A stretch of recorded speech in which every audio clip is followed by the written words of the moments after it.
The August heat in New York City was suffocating, the kind that made the asphalt shimmer and tempers flare on every street corner. Detective Sebastian Reyes stood in a luxury apartment on the Upper East Side, staring at a body that shouldn't exist, at least not in the way it presented itself.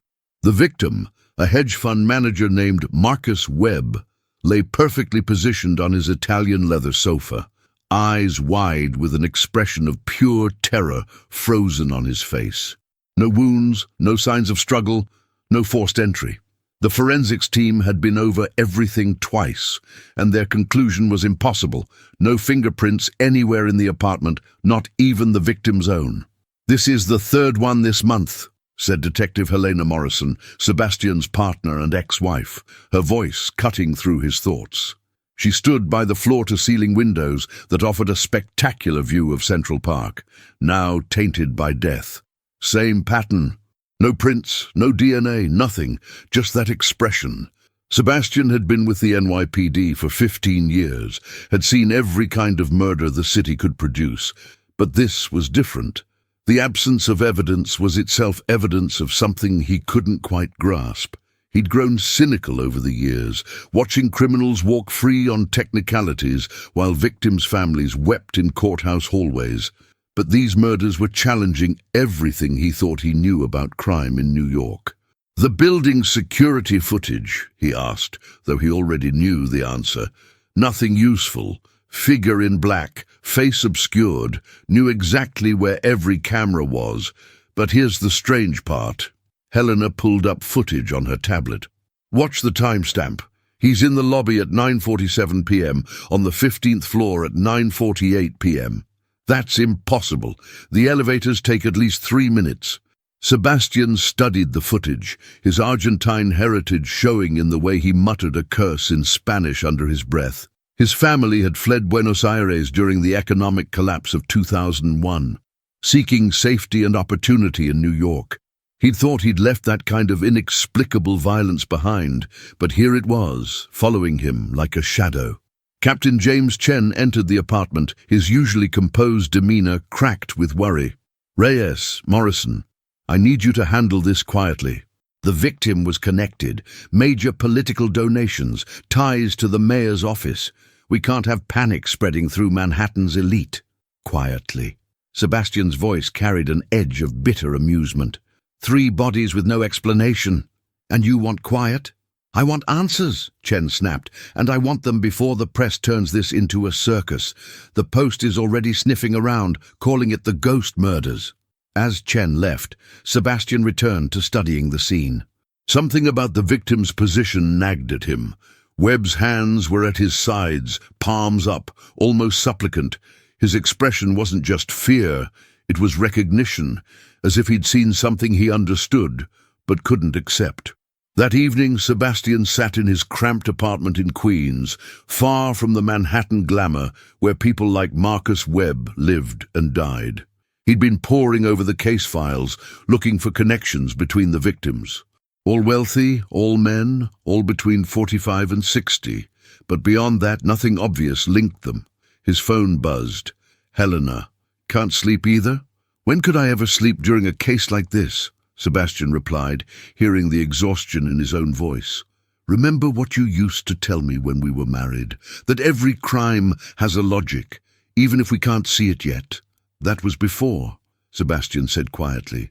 "Before the divorce, before the case that had broken them.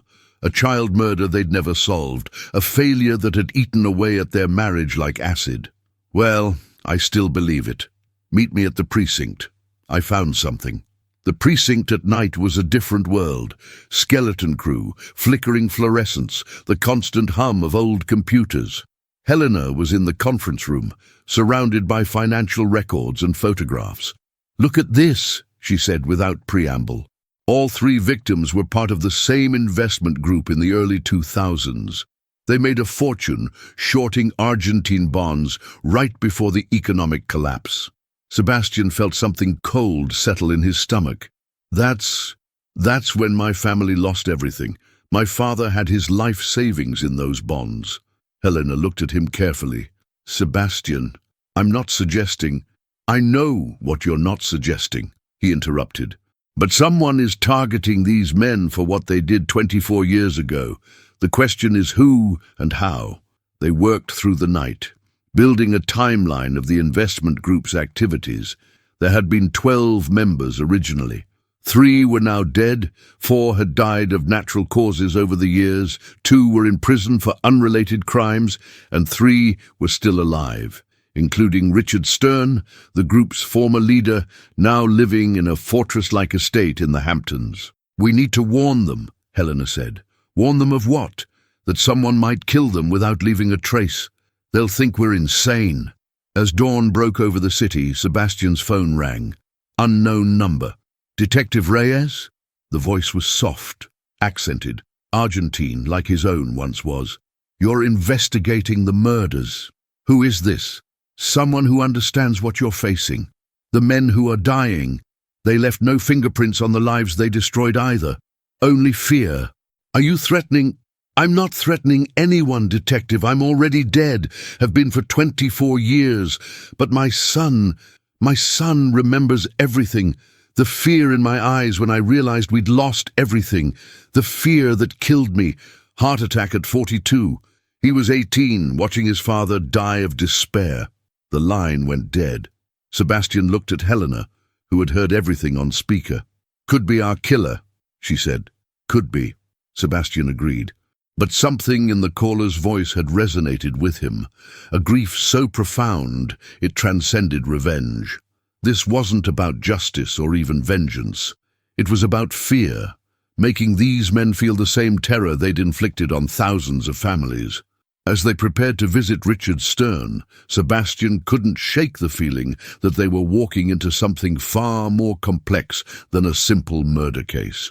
The killer hadn't just eliminated fingerprints. He'd found a way to weaponize fear itself. And in a city built on ambition and greed, fear might be the only currency that truly mattered. Richard Stern's Hampton estate looked like a medieval fortress reimagined by a paranoid billionaire. High walls, multiple security checkpoints, cameras covering every angle. Sebastian and Helena had driven out early, the Long Island Expressway empty in the pre-dawn darkness. Stern had agreed to see them only after Chen pulled strings with the commissioner, who apparently owed Stern favors from his Wall Street days. They found Stern in his study, a room that could have housed a small library, surrounded by monitors showing feeds from around his property. At 71, he looked like a man who'd made a deal with the devil and was starting to realize the bill had come due. His hands shook slightly as he poured himself whiskey, despite it being 7 in the morning.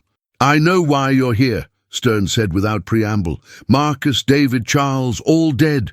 No explanation. You think I'm next?" "You were the architect of the Argentine bond short," Helena stated, not asking. "You made $800 million when the economy collapsed." Stern's laugh was bitter, perfectly legal. "We saw an opportunity and took it. That's capitalism, detectives." "Legal doesn't mean moral," Sebastian said, unable to keep the edge from his voice. "Millions of people lost everything, including your family, Detective Reyes." Stern had done his homework. "Yes, I know who you are. Your father, Miguel Reyes, owned a small textile business in Buenos Aires, lost it all in the collapse, moved here with nothing." He leaned forward. "But you're not here to arrest me for smart investing, are you? You're here because someone is killing us in impossible ways." "Tell us about the other members of your investment group," Helena redirected, sensing Sebastian's anger building. Stern pulled out a folder, his hands still trembling. "After Marcus died, I did my own investigation. Every member who profited from the Argentine collapse has been receiving these." He showed them a series of photographs, each one showing a different member of the investment group, but their faces had been replaced with expressions of terror, expertly photoshopped but deeply unsettling. "When did these start arriving?" Sebastian asked. 6 months ago. We thought it was just some crank, someone bitter about old losses. But then Marcus died, and that expression on his face. Stern trailed off, taking another drink. Helena studied the photographs. There's something written on the back of each one. She turned them over, revealing dates and single words. Remember, feel, understand, become. Become what? Sebastian muttered, but Stern answered. Become fear itself. That's what the last message said, the one that came after Charles died. Stern stood, walking to his window, looking out at his manicured gardens. Do you know what we called ourselves back then? The fear merchants. We profited from fear, from people's terror as their life savings evaporated. We joked about it. The temperature in the room seemed to drop. Sebastian's phone buzzed. A text from the precinct. Another body had been found, this time in a penthouse in Tribeca. Same pattern. No wounds, no fingerprints, just terror. That's impossible, Stern said, seeing their faces. The only other surviving members are in London and Tokyo. Unless... His face paled. Unless it's Harrison. Harrison? Helena pulled up her tablet, searching through their files. Thomas Harrison. He was part of our group, but he had a breakdown in 2002. Claimed he was seeing the faces of the people we'd ruined. Last I heard, he was in a psychiatric facility upstate. Sebastian was already calling the precinct, asking them to check on Harrison's whereabouts. The answer came back quickly. Harrison had been released 6 months ago, declared mentally competent after 23 years of treatment. His current address was unknown. We need to get you into protective custody, Helena told Stern, but he shook his head. No, I've been running from this for 24 years. If Harrison or whoever wants me, let them come. They left Stern with a security detail, though Sebastian suspected it wouldn't matter. Whatever was killing these men operated outside normal parameters. As they drove back to the city, Helena finally voiced what they were both thinking. This doesn't make sense, Sebastian. No one can kill without leaving any trace, and the timing, being in 2 places at once, it's impossible. Maybe that's the point, Sebastian said, remembering the caller's words. Fear doesn't follow rules. It doesn't need logic.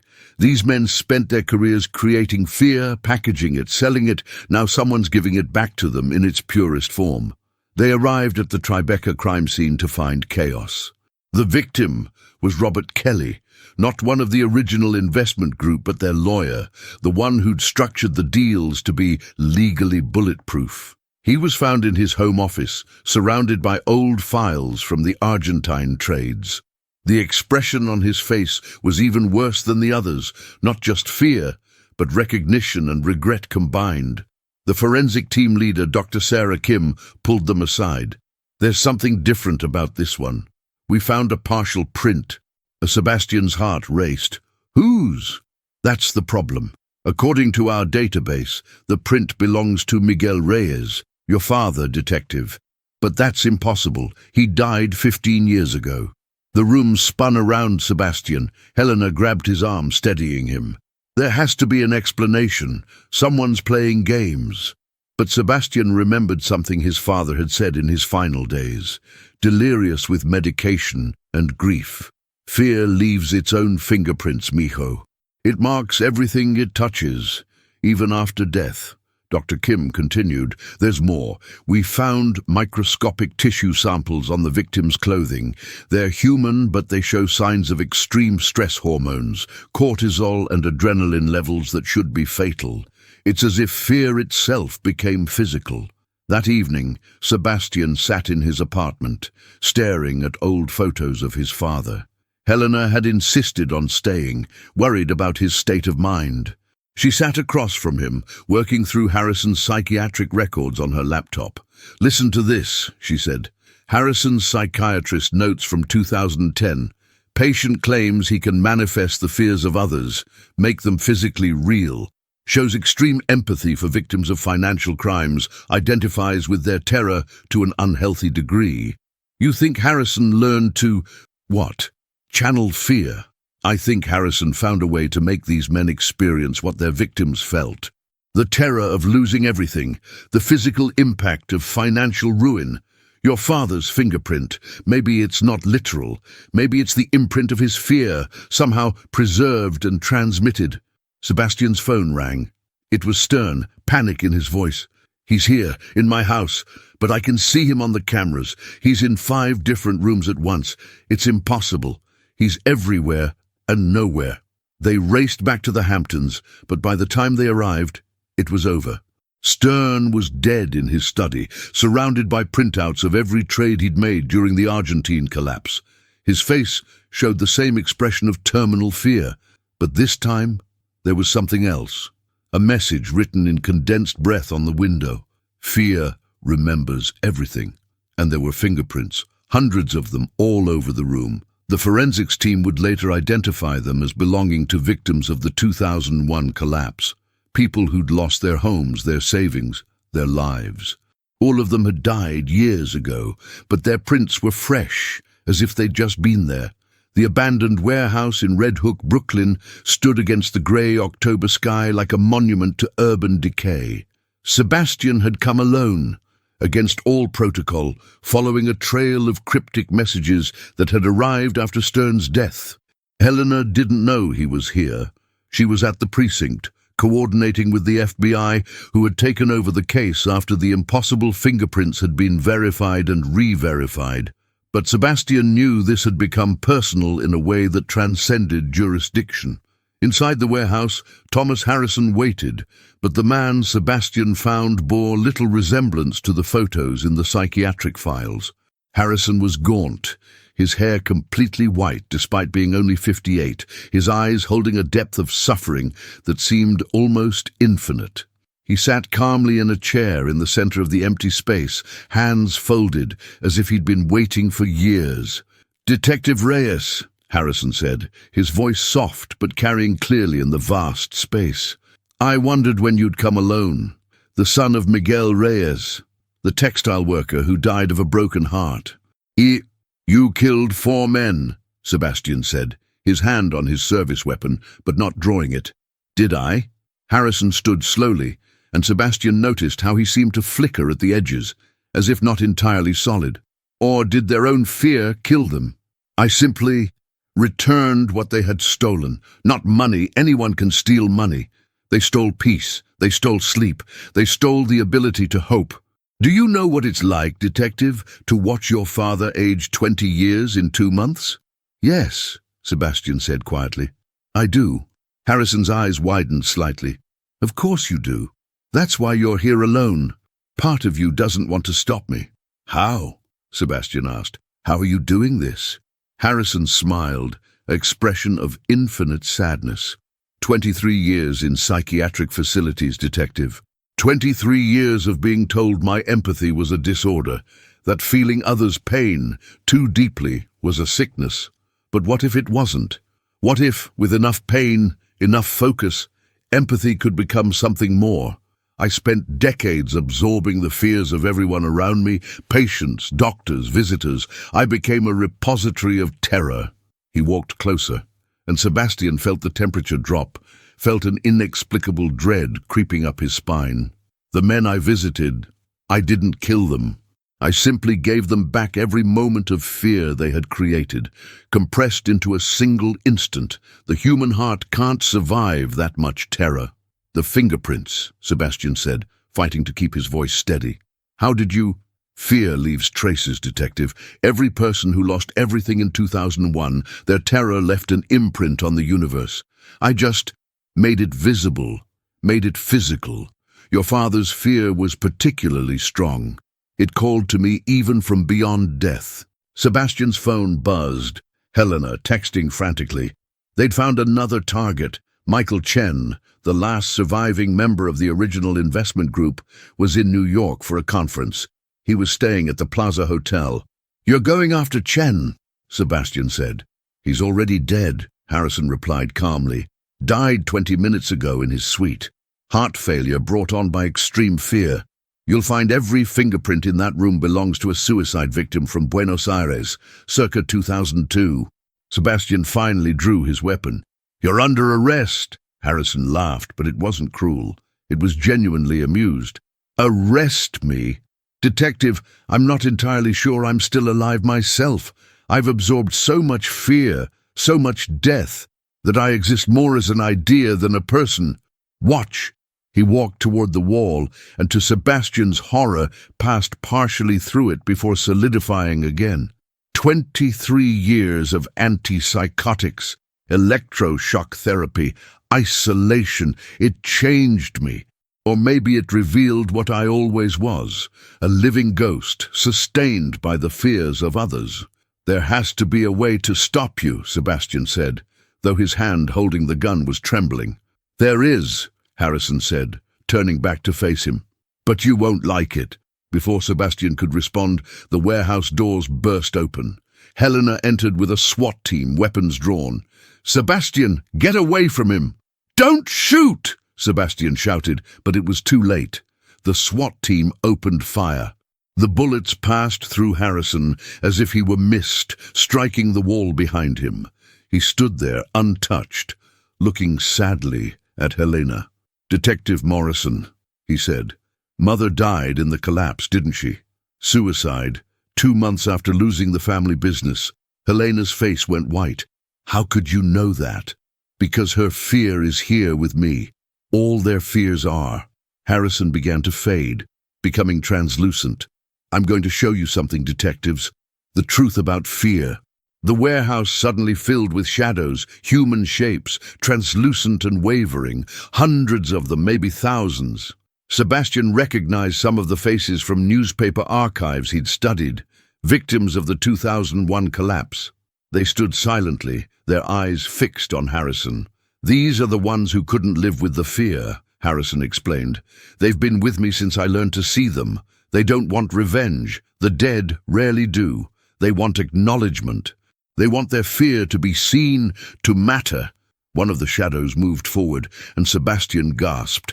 It was his father, looking exactly as he had in his final days, worn, defeated, but with eyes full of love for his family.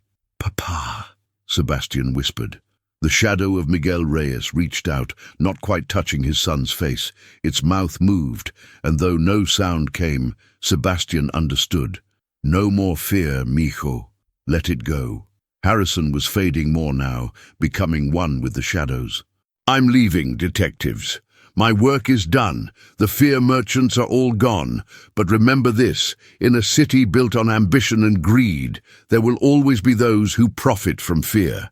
And maybe, just maybe, fear itself will remember." "Wait," Helena called out. "If you can do this, if you can channel the dead's fear, can you also take it away? Can you give peace?" Harrison smiled, genuinely warm for the first time. "That's the first time anyone's asked me that in 25 years. He gestured to the shadows. "What do you think I'm doing now? I'm taking them with me, wherever I'm going. They've been seen, they've been acknowledged. That's all they ever wanted." The shadows began to fade, including Sebastian's father, who gave his son one last look of pride before disappearing. Harrison was almost gone now, just a vague outline. "The partial fingerprint," Sebastian said urgently. "My father's print at the scene. Was he trying to tell me something?" "He was telling you he was there," Harrison's voice came, as if from a great distance. "That all the forgotten victims are always there, in every boardroom where fear is commodified, in every transaction that treats human suffering as an opportunity. Your father wanted you to know that justice isn't about punishment. It's about remembrance." And then he was gone. The warehouse was empty except for Sebastian, Helena, and the confused SWAT team.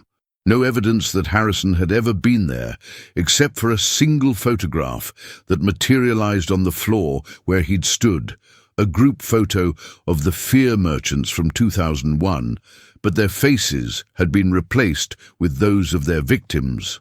6 months later, Sebastian stood in the cemetery in Queens, where his father was buried. The case had been officially closed, marked as death by natural causes for all victims, though everyone involved knew the truth was far stranger.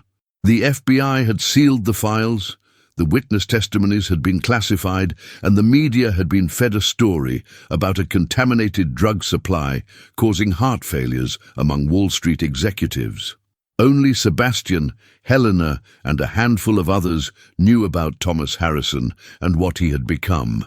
Helena stood beside him, their partnership having evolved into something deeper during the investigation. They weren't back together, too much history for that, but they had found a new equilibrium built on shared impossible experiences and mutual understanding. "The anniversary," Helena said quietly, referring to the date, December 20th, the day the Argentine economy had finally collapsed in 2001. 24 years, Sebastian replied, placing fresh flowers on his father's grave. He would have been 71. They stood in comfortable silence for a moment before Helena spoke again. "There's been another one." Sebastian looked at her sharply. "Another fear death?" "No, something else. A Wall Street executive named Patterson, found dead in his office, apparent heart attack. But Sebastian, there was a partial fingerprint. It belonged to a factory worker from Michigan who died when Patterson's company moved operations overseas." Sebastian felt a chill that had nothing to do with the December wind. "Harrison said there would always be those who profit from fear. And maybe fear itself will remember," Helena finished.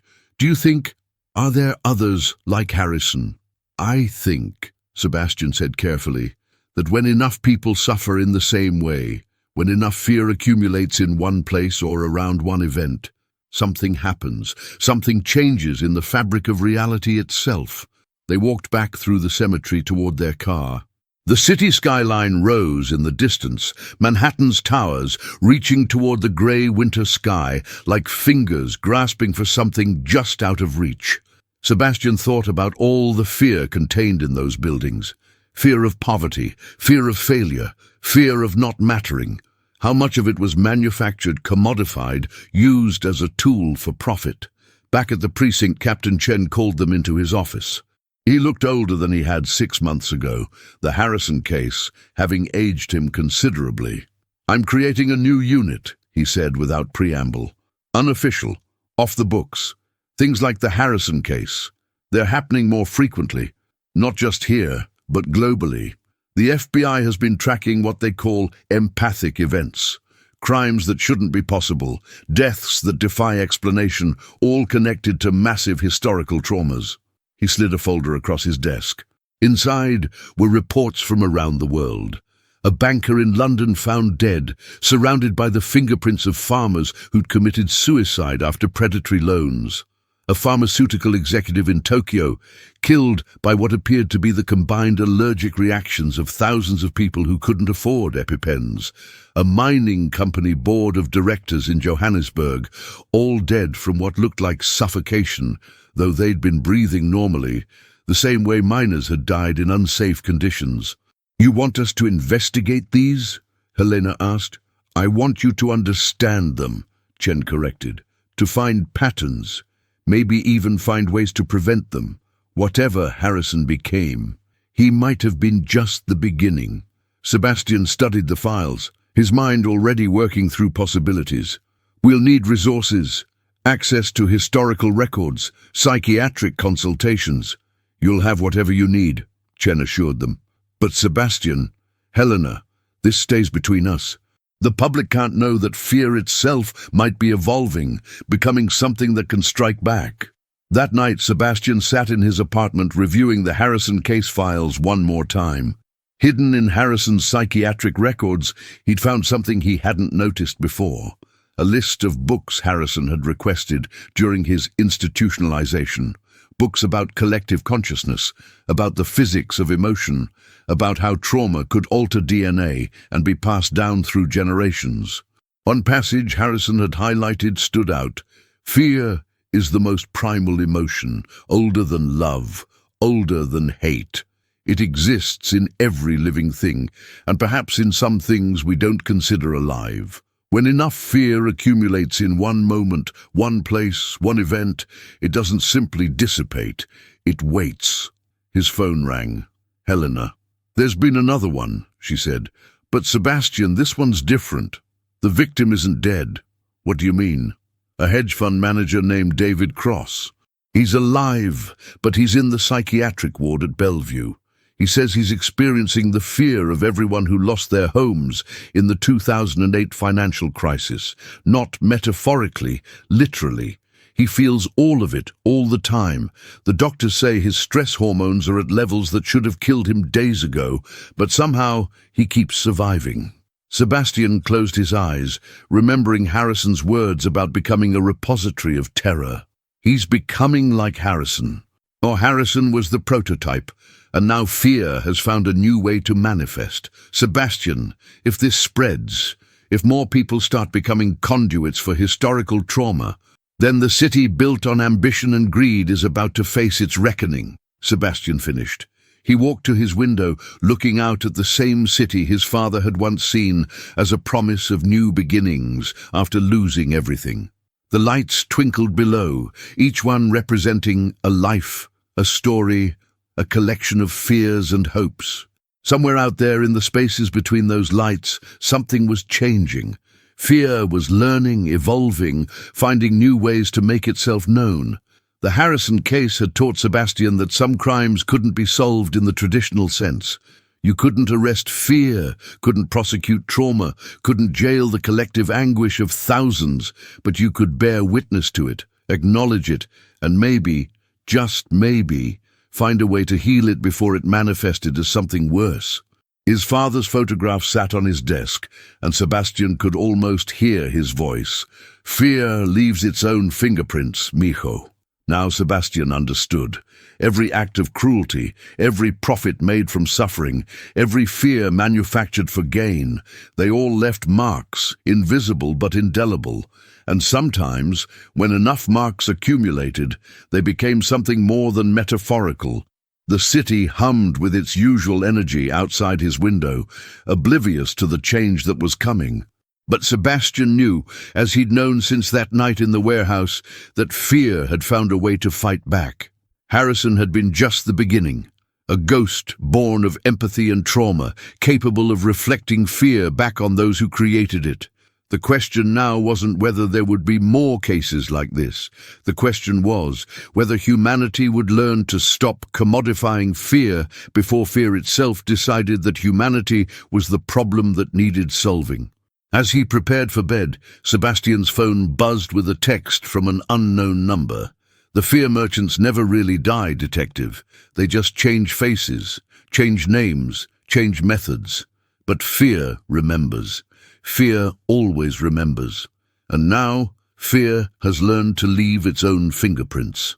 The message deleted itself immediately after he read it, leaving no trace it had ever existed. Just like Harrison. Just like the fingerprints that shouldn't exist, but did. Just like the fear that hung over the city, invisible but ever present, waiting for its next opportunity to manifest. Sebastian looked one more time at his father's photo, then at the case files of the new unit Chen had created. Tomorrow, he and Helena would begin investigating the global pattern of fear-based deaths. But tonight, he simply sat with the knowledge that the world had fundamentally changed. Fear was no longer just an emotion to be exploited. It had become something that could exploit back. In the distance, a siren wailed through the New York night, and Sebastian wondered if it was heading to another impossible crime scene, another victim of weaponized fear, another reminder that in a world built on the commodification of human suffering, the bill always comes due. And sometimes it comes due in ways that no one could have imagined. The city that never sleeps continued its restless existence, but now Sebastian knew why it never slept. It was afraid, and perhaps, for the first time in history, it had good reason to be.